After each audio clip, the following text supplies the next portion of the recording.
So we found 7 triads that we can derive from the major scale. We're now going to focus on the 3 major ones. That was the C major, the F major, and the G major. These ones are important. They've become important through time in common practice classical music and also in a lot of jazz and pop and rock and folk music as well, in fact. They're sometimes referred to as the 3-chord trick. I'll start off by giving them their formal names. So the C major chord, built on the tonic, is the tonic triad.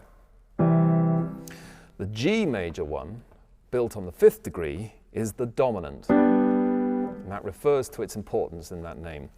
The F major is the subdominant, one underneath the dominant. And there they are written out for you, and as lead sheet notation.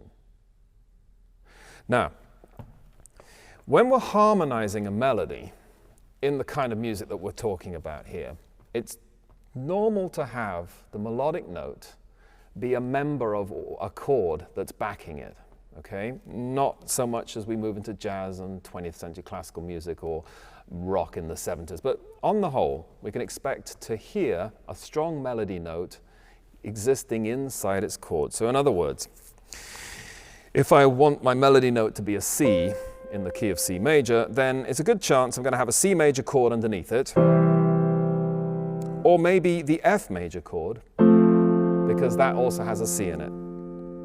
And so what we're going to do now is we're going to look at the major scale and see how each note can be harmonized by one of these 3 chords. So again, starting with my opening example, C, with a C major chord, or with an F major chord. Now we move up to the note D, the 2nd note, and the only triad out of our 3 that has this is the G major triad. So we can harmonize it with the dominant. The next note is E, and that exists in the tonic triad in the C major. The next note on the scale is F, and that exists in the F major, the subdominant. When we get back up to the G, again, we could have a G major chord with it, the dominant, or we could have the C major chord with it. When we get to the A, this lives inside the F major chord.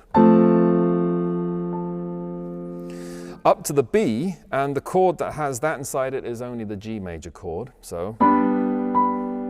And then when we get back to C again, we could finish on the C tonic. We could also play the F major, but I think you'll hear that most likely our piece of music will finish from the B with the G to the C with the tonic chord. Again, this is really something you just have to sit down and play through for yourself, but you'll see that it totally works. And with those 3 chords, you could write a hit. Who knows? There's been quite a few like it. Now, just hearing these 3 chords in a slightly different context, I could make them sound like this.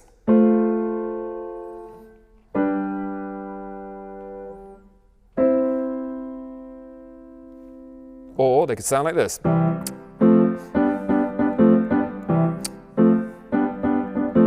So you can see, and you probably recognize both of those sounds that come from that.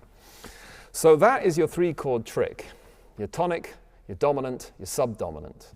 And that's going to become more important in the coming lectures, especially in the later lectures in series 4 and 5.